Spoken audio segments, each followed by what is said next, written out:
So, hello, good morning everyone. I am Vinod Singh and welcome to the current exam. So, आज की class में 19 जुलाई का current affairs cover करेंगे. तो चलिए स्टार्ट करते हैं. सो क्वेश्चन नंबर 1 देखिए. भारत के राष्ट्रपति ने हाल ही में स्वच्छ सर्वेक्षण 2024-25 के जो पुरस्कार हैं उनको कहाँ वितरित किए हैं. ठीक है, तो ये देखना है. तो देखो, ये हर साल वितरित होते हैं ये स्वच्छ सर्वेक्षण वाले अवार्ड, और इस बार भी जो आपका इंदौर है ना, वो 8वीं बार लगातार शीर्ष स्थान पर है. तो देखो, भारत के राष्ट्रपति ने वार्षिक स्वच्छ सर्वेक्षण 2024-25 पुरस्कार प्रदान किए. और इसका आयोजन कौन करता है? तो स्वच्छ सर्वेक्षण पुरस्कार का आवास और शहरी मंत्रालय मामलों के मंत्रालय, ठीक है, तो ministry of housing and urban affairs, ठीक है, तो ये इसके द्वारा इसका आयोजन होता है. और ये मिशन, इसकी शुरुआत कब हुई थी, किस मिशन के तहत? तो देखो, ये इस मिशन की शुरुआत हुई थी जो स्वच्छ भारत मिशन लागू हुआ था, लॉन्च हुआ था. ठीक है, जो स्वच्छ भारत मिशन शहरी लागू हुआ था 2016 में लॉन्च हुआ था. तो 73 शहरों के साथ इसकी शुरुआत हुई थी. और अभी इस साल 4589 शहरों का सर्वेक्षण किया जाएगा. ठीक है, इसमें शामिल किया जाएगा. तो लॉन्च कहाँ किया गया था? तो राष्ट्रपति ने विज्ञान भवन नई दिल्ली में इसका 9वां संस्करण लॉन्च किया. ठीक है, चलिए, थीम क्या थी इसकी? इस बार की थीम लिख लीजिए, रिड्यूस, रीयूज और रिसाइकल. ठीक है, तो मतलब आप 3R लिख सकते हो. ठीक है, चलो, इसकी एक टैगलाइन है, एक शहर एक पुरस्कार. ठीक है, तो इस बार इस टैगलाइन के साथ इसको वितरित किया गया. तो एक शहर एक पुरस्कार टैगलाइन से विकसित किया गया. विज्ञान भवन में दिया गया है ये अवार्ड राष्ट्रपति महोदया के द्वारा. ठीक है, चलिए, अब देखो, इसमें कुछ अलग अलग कैटेगरी में बांटा गया है. ऐसे नहीं कि एक सेम कैटेगरी. तो सुपर स्वच्छ लीग में किसको मिला टॉप पे? तो 10 लाख वाले समूह में किसको? इंदौर, लगातार 8वीं बार. ठीक है, तो 8वीं बार शीर्ष पर है. और उसके बाद सूरत और नवी मुंबई, ये टॉप 3 हैं. ठीक है, आपके टॉप 3 यही हैं. और 3 से 10 लाख समूह में नोएडा, चंडीगढ़ और मैसूर. ठीक है, नोएडा पहले स्थान पर, चंडीगढ़ दूसरे और मैसूर तीसरे स्थान पर. ठीक है, तो ये तो ठीक हो गया. ये तो यहाँ से क्वेश्चन तो बनता ही है. अब यहाँ देखिए, स्वच्छ शहर, इसको इस बार पहली बार लाया गया है ताकि प्रमोशन के लिए. ठीक है, तो 10 लाख से अधिक, मतलब अगर जनसंख्या की दृष्टि से देखें तो अहमदाबाद क्लीनेस्ट सिटी है जनसंख्या के अकॉर्डिंग. ठीक है, उसके बाद भोपाल एंड लखनऊ. ठीक है, तो 3 से 10 लाख जनसंख्या समूह में इसमें मीरा भाईंदर, जो कि महाराष्ट्र में सूची में सबसे ऊपर, और बिलासपुर, देन जमशेदपुर, इनका भी दूसरा तीसरा स्थान है. ये इतना नहीं पूछाएगा, बट अहमदाबाद आपको ध्यान रखना है. बाकी ये दोनों श्रेणियाँ याद रखनी, सुपर स्वच्छ लीग वाली. चलिए, तो इसमें और कुछ अन्य पुरस्कार दिए गए. तो सर्वश्रेष्ठ गंगा टाउन किसको? प्रयागराज या इलाहाबाद जो है ना आपको उत्तर प्रदेश में, उसको घोषित किया गया है. सर्वश्रेष्ठ छावनी बोर्ड सिकंदराबाद छावनी को. और सर्वश्रेष्ठ सफाई मित्र, ठीक है, सफाई मित्र या सफाई मित्र कह सकते हो, सुरक्षित शहर, तो विशाखापत्तनम को पहला, जबलपुर और गोरखपुर, ये टॉप 3 हो गए. ठीक है, तो सर्वश्रेष्ठ सफाई मित्र में उत्तर प्रदेश. अच्छा देखो, जो महाकुंभ आयोजन हुआ था ना यूपी में, तब महाकुंभ के दौरान यूपी में 76 डिस्ट्रिक्ट भी बना था.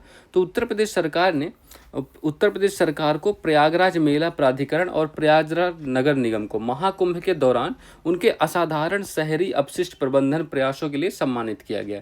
तो सारे कैटेगरीज में, अलग अलग कैटेगरीज में आपको ध्यान रखना, ये क्वेश्चन बनता है और इम्पॉर्टेंट भी है काफ़ी. ठीक है, तो ऑप्शन नंबर कहाँ दिए गए? अवार्ड नई दिल्ली में. ठीक है, तो ऑप्शन नंबर 1 करेक्ट आंसर है. ठीक है, चलिए, अब देखिए, तो अब दोनों कैटेगरी, ये दोनों कैटेगरी इंपॉर्टेंट है. इमेज में देखिए, तो एक सुपर स्वच्छ लीग सिटीज़ हो गई 2024-25 की, दूसरी स्वच्छ शहर हो गए. ठीक है, तो ये मोर देन 10 लाख में इंदौर, सूरत, नवी मुंबई. 3 से 10 लाख में नोएडा, चंडीगढ़, मैसूर. ठीक है, तो बस सारी कैटेगरी मत याद रखना, ये ज़रूरी नहीं सबको रखना, बट टॉप 2 ये दोनों याद रखिएगा. और स्वच्छ शहर में मोर देन 10 लाख में मैंने अहमदाबाद बताया, भोपाल बताया, लखनऊ बताया. ठीक है, तो बस इसमें ये याद रखिएगा. मीरा भाईंदर वगैरह कुछ याद रखने की जरूरत नहीं है. ठीक है, बस इतना याद रखिए. चलिए, तो क्वेश्चन नंबर 2 देखते हैं. आइए, हाल ही में भारतीय नौसेना ने समुद्री द्विपक्षीय सैन्य अभ्यास सिम्बेक्स किसके साथ भाग लिया है? सिम्बेक्स में किसके साथ भाग लिया? किसके साथ होता है? इतनी बार तो पढ़ चुके हो तुम लोग इसको, हर साल तो पढ़ते हो. समुद्री द्विपक्षीय सैन्य अभ्यास क्या? सिम्बेक्स का आयोजन किया गया. तो ये कौन सा? 32वें सिंगापुर और भारत. ठीक है, तो भारत और सिंगापुर के बीच 32वां द्विपक्षीय अभ्यास है, जिसको हम सिम्बेक्स के नाम से जानते हैं. सिम से याद रखना, सी से यस से याद रखना, एस से आपको सिंगापुर, आई से आपका इंडिया हो गया. ठीक है, चलिए, मैरीटाइम बाइलेटरल एक्सरसाइज, बस हो गया. फुल फॉर्म याद रखना, इतने में पता है तुम लोगों को सब. तो ये वार्षिक समुद्री सैन्य अभ्यास, इसकी शुरुआत कब हुई थी? 1994 में इसकी शुरुआत हुई थी. पहले इसे लॉयन किंग अभ्यास के नाम से जाना जाता था, अब हम इसको सिम्बेक्स के नाम से जानते हैं।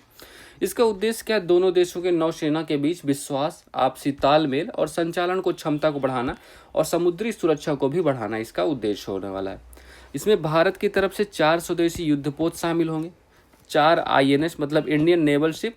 कौन से? एक दिल्ली हो गया, दूसरा सतपुड़ा हो गया, तीसरा किल्टन हो गया और चौथा INS शक्ति हो गया। ठीक है, तो ये चारों शामिल होने वाले हैं और इसका आयोजन इस बार कहाँ? सिंगापुर में इसका आयोजन होने वाला है। ठीक है, तो देखो ये जो अभ्यास होते हैं ना अल्टरनेटिव होते हैं, जैसे इस बार सिंगापुर में तो नेक्स्ट ईयर भारत में होगा, है ना, तो ये ऐसे ही होता है इनका। चलिए, तो option number D correct answer है, सिंगापुर के साथ हुआ सिम्बेक्स अभ्यास आपका। चलिए, अब देखिए कुछ और अभ्यास है जो आपके एग्जाम की दृष्टि से महत्वपूर्ण है। तो डिजर्ट साइक्लोन किसके साथ होता है भारत का? तो ये होता है UAE के साथ। ठीक है, तो डिजर्ट साइक्लोन UAE के साथ। खंजर अभ्यास किसके?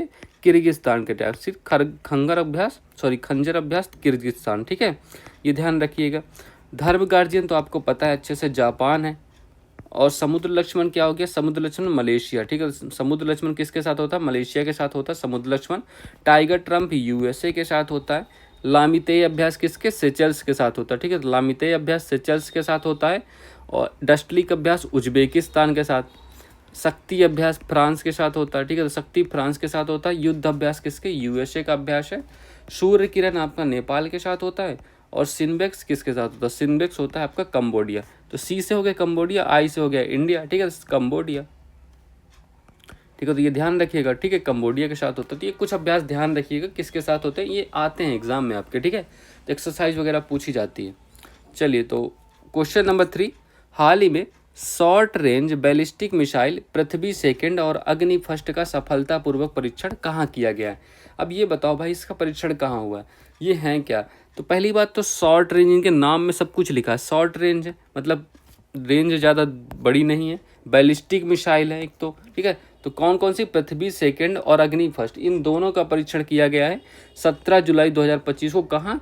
ओडिशा के चांदीपुर में। ठीक है, तो ये करेक्ट आंसर मार्क कीजिए पहले। तो ओडिशा के चांदीपुर गांव में ये इसका परीक्षण हुआ है। ठीक है, सफलतापूर्वक परीक्षण किया जा चुका है। अब पृथ्वी सेकंड के बारे में देखो, तो ये देखो कम दूरी की शॉर्ट रेंज तो हमने लिखा, ये एकल चरडी तरल ईंधन वाली। ठीक है, जो इसमें फ्यूल होगा वो लिक्विड होने वाला है और सतह से सतह, सरफेस टू सरफेस मार करने वाली बैलिस्टिक मिसाइल है। इतना ध्यान रखना, ये पूछा था मैक्सिमम। क्या पूछा था? ये सरफेस टू सरफेस पूछा जाएगा। और इसका विकास किसने किया है? DRDO ने इसको विकसित किया है। रेंज क्या होने वाली है? 250 से 350। अच्छा, DRDO के वर्तमान हेड कौन है, आप कमेंट में करके बताओ। ठीक है, और इसकी रेंज क्या होगी? 250 से 300 किलोमीटर, 350 किलोमीटर रेंज होने वाली है। और इसकी क्षमता 500 किलोग्राम से 1000 किलोग्राम तक हथियार ले जाने में सक्षम है।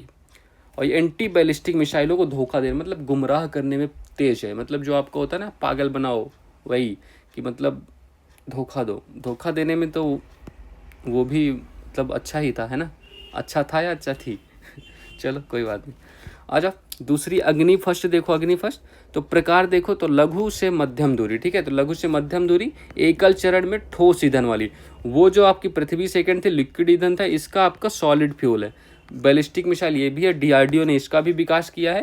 और इसकी रेंज क्या है? 700 से 1200 किलोमीटर। और ये हल्के पेलोड के साथ 1200 किलोमीटर तक पहुंचने में सक्षम है। ठीक है, इतना ध्यान रखिएगा अग्नि फर्स्ट के बारे में। अब इन दोनों को छोड़ के आप एक और मिसाइल याद रखिएगा, इसका भी अभी परीक्षण हुआ है, आकाश प्राइम मिसाइल। ठीक है, तो आकाश प्राइम मिसाइल ये भी आप ध्यान रखिए। तो अभी लद्दाख में इसने 2 ड्रोन को गिराए हैं बढ़िया से। तो यह एक मध्यम दूरी की सतह से हवा में, ठीक है, सरफेस टू एयर में मार करने वाली मिसाइल है। 25 से 30 किलोमीटर। ठीक है, तो 25 से 30 किलोमीटर इसकी दूरी तक वस्तुओं को निशाना बनाने में सक्षम है। इसकी रेंज होने वाली है। आकाश प्राइम को 4500 मीटर की अधिक ऊंचाई पर तैनात करने के लिए डिजाइन किया गया। ठीक है, मतलब पहाड़ी इलाकों में थोड़ा काम करने वाला ये। चलिए, तो ऑप्शन नंबर मार्क कर लीजिए, ऑप्शन नंबर C, ओडिशा के चांदीपुर में इनका सफल परीक्षण संपन्न हो चुका है। चलिए, क्वेश्चन नंबर 4 देखिए। हाल ही में IIT कानपुर ने ग्राउंड पेनेट्रेटिंग रडार GPR का उपयोग करते हुए कहाँ पर 2000 साल पुराने प्राचीन बौद्ध स्तूपों के संकेत खोजे। ठीक है, तो बौद्ध स्तूप खोज लिए हैं IIT कानपुर वालों ने। इन्होंने क्या बनाया है? ठीक है, देखो ये हरियाणा में इनकी खोज हुई है, हरियाणा के यमुनानगर में। तो आओ देखते हैं कैसे। तो हाल ही में IIT कानपुर, ठीक है, तो IIT कानपुर ने क्या बनाया? IIT कानपुर ने बनाया ग्राउंड पेनेट्रेटिंग रडार। इसके बारे में भी जानना महत्वपूर्ण है। तो जीपीआर का उपयोग करते हुए हरियाणा के यमुनानगर में, ठीक है, तो ये कहाँ पर, हरियाणा के यमुनानगर में जिले में प्राचीन बौद्ध स्तूपों और संरचनात्मक अवशेषों के संकेत खोजें। अब ये ग्राउंड पेनिट्रेटिंग रडार तकनीक है क्या? तो देखो यह एक भूभौतिकी विधि है, भूभौतिकी विधि है जो पृथ्वी की सतह या अन्य ठोस पदार्थों का चित्र लेने के लिए उच्च आवृत्ति वाले किसका, विद्युत चुम्बकीय स्पंदों का उपयोग करती है। विद्युत चुम्बकीय प्रणाली पर सिद्धांत पर आधारित है यह एक गैर विनाशकारी पहचान और इमेजिंग विधि है। मतलब जो भूमिगत या कंक्रीट जैसी सतह के भीतर मतलब जो तत्व हैं उनके बारे में ये ऊपर अगर रख दी जाए तो पहचान करके बता सकती है, मतलब थोड़ा चित्र उत्र भेज सकती है। अब देखो क्या क्या खोजा गया इससे, तो एक टोपरा कला हो गया, ठीक है, कौन सा कला हो गया सर, टोपरा कला हो गया। तो मजबूत जीपीआर संकेतों से एक प्राचीन मंदिर के पास दबी हुई अर्धवृत्ताकार संरचना। तो अर्धवृत्ताकार क्या होता है, ऐसा क्या होता है भाई, ये अर्धवृत्ताकार ये ऐसे स्तूप होते हैं, ठीक है, तो इसका संकेत मिलता है। एक जरासंध का किला, यहाँ एक टीले पर भी गोलाकार संरचना के संकेत मिले हैं जो एक अन्य स्तूप से मेल खाता है, ठीक है, तो मतलब स्तूप ही मेनली हो सकते हैं। अब बाकी खुदाई करने पर उनके पता चलेगा, बट इसका हम ऊपर से ही पता लगा सकते हैं। तो एक आईआईटी कानपुर ने इसका निर्माण किया था, हरियाणा यमुनानगर में इनकी खोज हुई है प्राचीन बौद्ध स्तूपों की, ठीक है। चलिए, हाल ही में पहली बार आईसीसी पुरुष टी20 विश्व कप के लिए किसने क्वालिफाई किया? तो देखो इसका होस्ट कहाँ होने वाला है, होस्ट मैंने कई बार बताया है, आईसीसी टी20 विश्व कप होस्ट कहाँ होगा अगली बार, ठीक है। चलो तो ये बताइए तुम लोग कमेंट करो और मैं इस पर बताता हूँ। तो इसमें कौन कौन, एक तो इटली हो गया क्वालिफाई करने वाला पहली बार, और दूसरा कौन सा हो गया, नीदरलैंड, ठीक है, इटली और नीदरलैंड ने इसमें क्वालिफाई कर लिया है। हाल ही में पहली बार अंतर्राष्ट्रीय आशा दिवस कब मनाया गया? तो आशा दिवस अभी हाल ही में पहली बार मनाया गया 12 जुलाई को, और इसकी थीम क्या थी, अनिश्चित समय में एक सार्वजनिक आवश्यकता, ठीक है। चलिए क्वेश्चन नंबर 5 देखिए, हाल ही में भारत ने खसरे के बड़े प्रकोप के मद्देनजर कहाँ पर खसरा रूबेला टीके की 3 लाख खुराकें भेजी है? भैया देखो ये कहाँ, ये आप चलते हो सीधे साउथ अमेरिका चलते हैं, आइए घुमाते हैं हम आपको। तो भारत ने बोलीविया में खसरे के बड़े प्रकोप के मद्देनजर वहाँ पर खसरा रूबेला टीके के 3 लाख खुराकें भेजी हैं। बोलीविया है कहाँ, बोलीविया आपका सीधे आपको ये जो नीचे है ना आपका, ये क्या है, साउथ अमेरिका, वहीं पर है, ठीक है। तो खसरा क्या है, खसरा एक संक्रामक बीमारी है जो गंभीर वायुजनित वायरल रोग है, ठीक है, मतलब वायु से फैल जाता है। पैरामाइक्सोवायरस परिवार के वायरस के कारण होता है। वायरस शुरू में श्वसन तंत्र को संक्रमित करता है, फिर पूरे शरीर में फैल जाता है, ठीक है। श्वसन तंत्र से फैलता है मतलब हवा के द्वारा, तो हवा से सबसे पहले प्रभावित कौन होगा, आप जहाँ सांस लेते हो श्वसन तंत्र है ना। तो खसरे के लिए कोई विशिष्ट एंटीवायरल उपचार उपलब्ध नहीं है, लेकिन एक टीका है जिससे थोड़ा बहुत प्रतिरक्षा हो सकती है। तो खसरा रूबेला MR टीका, ठीक है, तो MR तो मीजल्स रूबेला के नाम से जानते हो, MR टीका जो होता है, तो इसकी 2 खुराक दी जाती हैं तो उससे थोड़ा आराम मिलता है। तो 3 लाख खुराकें भेजी है भारत ने बोलीविया में, ठीक है, तो बोलीविया में भेज तो दी बोलीविया में, ठीक। इसकी लोकेशन देखो, लोकेशन इंपॉर्टेंट है। तो देखो ये क्या है आपका, साउथ अमेरिका, यहीं पर आपका ब्राज़ील से बॉर्डर बनाता है, पेरू से बॉर्डर बनाता है, पराग्वे से, चिली से और अर्जेंटीना से, ठीक है। तो बॉर्डरिंग कंट्रीज भी आपको ध्यान रखना है। अब बोलीविया की कैपिटल तो आपकी लापाज हो गई, ठीक है। इसकी करेंसी क्या है बाबा, तो इसकी करेंसी बताओ, करेंसी इसकी बताओ। तो इसकी करेंसी होगी बोलीवियन, ठीक है, तो लिख लो बोलीवियनो लिख लो, या तो बोलीवियन लिख लो, दोनों चाहिए इसकी करेंसी। अच्छा यहीं पर अर्जेंटीना है और चिली है। चिली की कैपिटल क्या है, चिली की कैपिटल तो सेंटियागो हो गई।